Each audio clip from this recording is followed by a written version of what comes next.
Hello everyone, आप सभी कैसे हैं। लास्ट मेरी कुछ वीडियोस में आपने देखा होगा कि मैं आजकल अलंकारिक तत्वों पर चर्चा कर रहा हूँ। अलंकारिक तत्व हैं क्या? मैंने आपको पहले बताया था कि जिस प्रकार हमारे शरीर पर जब आभूषण आते हैं, हमारे शरीर पर अलंकार आते हैं, ऑर्नामेंट्स आते हैं, ज्वेलरी आती है, तो हमारे शरीर की शोभा बढ़ जाती है। ऐसे ही हमारे संगीत में भी कुछ आभूषण होते हैं, जैसे अलंकारिक तत्व।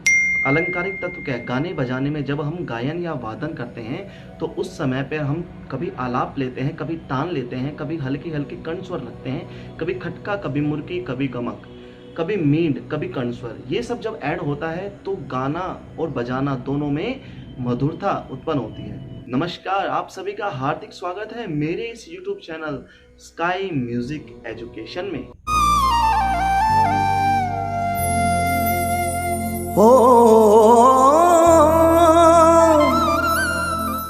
गाने और बजाने को मधुर बनाने के लिए हमें इन अलंकारिक तत्वों का प्रयोग करना पड़ता है। ये बहुत ही डीपली बात है जो हम सीख नहीं पाते, समझ नहीं पाते। देखिए, मैं आपका ये कॉन्सेप्ट क्लियर करता हूँ। आप अगर कोई गाना सुन रहे हैं, ठीक है, आप एक बिल्कुल बिल्कुल फ्लैट एक गाना आप सुन रहे हैं, ठीक है, जो बिल्कुल एक स्केल पर चल रहा है, पैरामीटर पर, उसके अंदर आप हल्के हल्के आलाप सुनते हैं, छोटे छोटे कण सुनते हैं, छोटी छोटी मुर्कियां सुनती है। अगर किसी गाने का ग्राफ इस तरह से सीधा है तो उस ग्राफ को इस तरह से होना चाहिए।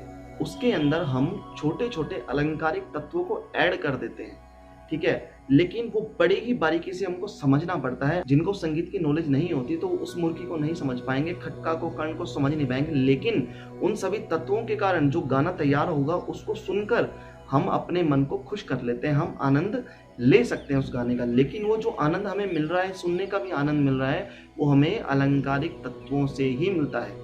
आज मैं आपको उन्हीं डेफिनेशंस में से एक और डेफिनेशन आपको बताऊंगा। लास्ट वीडियो में मैंने बात की थी आलाप की, और आलाप के ही विपरीत तान थी। मैंने आपको समझाया था कि जो आलाप है, आलाप के बारे में मैंने बताया था कि जब हम स्वरों का विस्तार धीमी गति पर करते हैं तो आलाप होता है, लेकिन जब स्वरों का विस्तार तेज गति पर किया जाता है, फास्ट गति पर किया जाता है, फास्ट स्पीड पर किया जाता है, तो वो तान बन जाती है। तो मैं आपको आलाप और तान का कॉन्सेप्ट समझा चुका हूँ, और आने वाले समय में मैं एक ऐसा वीडियो भी बना दूंगा जिसके अंदर मैं आलाप के कुछ प्रकार अच्छे से डिफाइन कर दूंगा, और तान भी आपको बता दूंगा कि तान किस प्रकार की हम ले सकते हैं, किस तरह से ले सकते हैं, गले में तान की तैयारी कैसे करें, किस तरह से रियाज करें कि हमारे गले में तान बने, किस तरह से हम गाएं, किस तरह से रियाज करें कि हमारे आलाप के अंदर ठहराव उत्पन्न हो। आज की इस वीडियो में मैं आपको एक और अलंकारिक तत्व बताने वाला हूँ, कण स्वर। कण स्वर क्या है? कण स्वर के बारे में बताऊंगा कि कण क्या है। जब हम किसी गाने को गाते हैं और गाते गाते किसी भी स्वर को हम स्पर्श कर जाते हैं, मान लो यदि हम किसी स्वर को गा रहे हैं, सा रे गा मा पा धा नी, इन सातों स्वरों में से किसी भी एक स्वर को गा रहे हैं, उस स्वर को गाते समय अगर हम उससे पहले के या फिर उसके बाद के किसी भी स्वर को हम स्पर्श कर जाएं, स्पर्श करके वापस आ जाएं, तो उसको कण स्वर कहते हैं। कण का अर्थ होता है स्पर्श करना, ठीक है, कण का अर्थ होता है स्पर्श करना। अब मैं आपको कण स्वर की म्यूजिक थियरी की ओर ले चलता हूं, जहां पर आप कण स्वर के बारे में जानेंगे। नमस्कार, आज हम बात करेंगे कण स्वर की, जो कि 10वीं क्लास का क्वेश्चन है, 1.1 यूनिट, और ये 2 से 3 नंबर का क्वेश्चन आता है। कण स्वर के बारे में जानेंगे। आज हम परिभाषा देंगे कण स्वर की।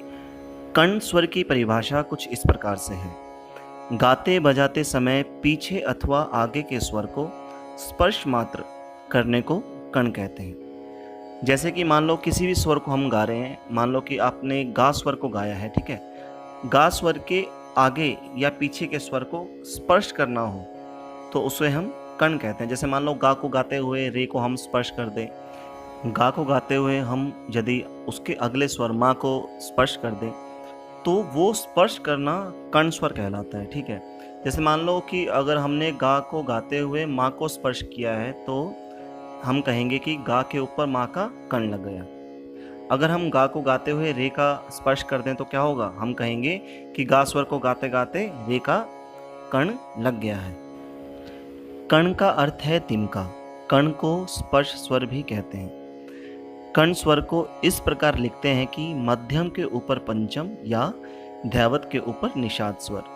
यहाँ मैं एक बार फिर से आपको बताना चाहूँगा, जैसा कि मैं पहले भी बता चुका हूँ कि सारेगामा पा धा नी के पूरे नाम षडज, ऋषभ, गंधार, मध्यम, पंचम, धैवत और निषाद है।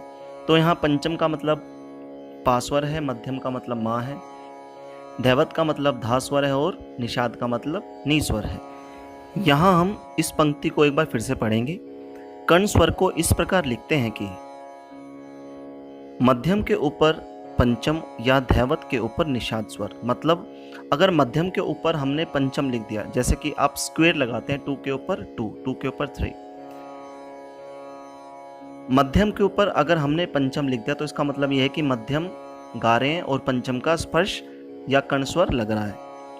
और धैवत के ऊपर निषाद लिखने का मतलब क्या है कि धैवत स्वर मतलब धा गा रहे हैं और निषाद का स्पर्श लग रहा है, उसका कर्ण स्वर लग रहा है। यहाँ पर पंचम और निषाद को कर्ण के रूप में प्रयोग किया गया है। भारतीय संगीत में गायन अथवा वादन को मधुर बनाने के लिए स्वरों में सूक्ष्म अंगों का प्रयोग किया जाता है।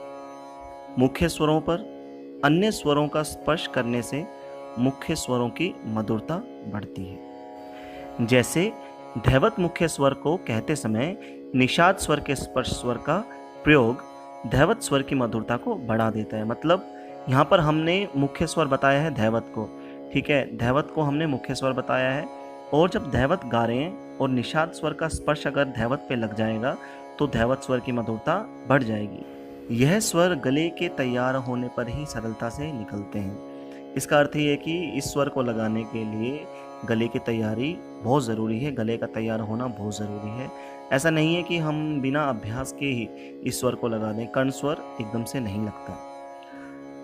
स्वर को लिखने के लिए मुख्य स्वर पर स्वर लिख दिया जाता है, उस छोटे स्वर को ही कर्ण स्वर कहते हैं। कर्ण स्वर एक अलंकारिक तत्व है जिसका उद्देश्य संगीत की रचनाओं को सजाना और संवारना है। अलंकारिक तत्व जिससे शोभा बढ़ती है। संगीत में अलंकारिक तत्व होगा जिससे संगीत की शोभा बढ़ेगी।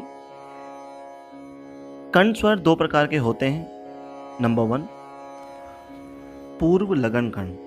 पूर्व का मतलब होता है पहले।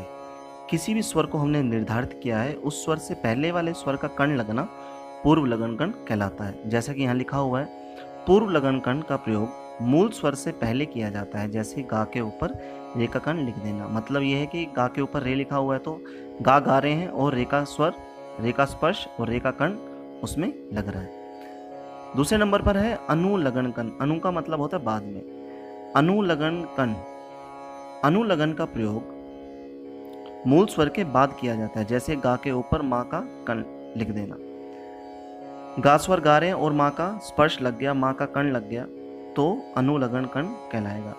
तो बच्चों यहाँ पर मैंने कर्ण स्वर की परिभाषाएं बता दी है आपको, और इसके 2 प्रकार बताए हैं, पूर्व लगन कर्ण और अनुलगन कर्ण। तो मैं आशा करता हूँ आप सभी को बहुत अच्छे समझ में आया होगा। अगर नहीं समझ में आया हो, कहीं भी कोई भी त्रुटि रह गई हो, कोई भी कमी रह गई हो, कुछ भी कहीं भी स्पष्ट ना हो तो आप कमेंट बॉक्स में कमेंट कर सकते हैं, मुझे कॉल कर सकते हैं।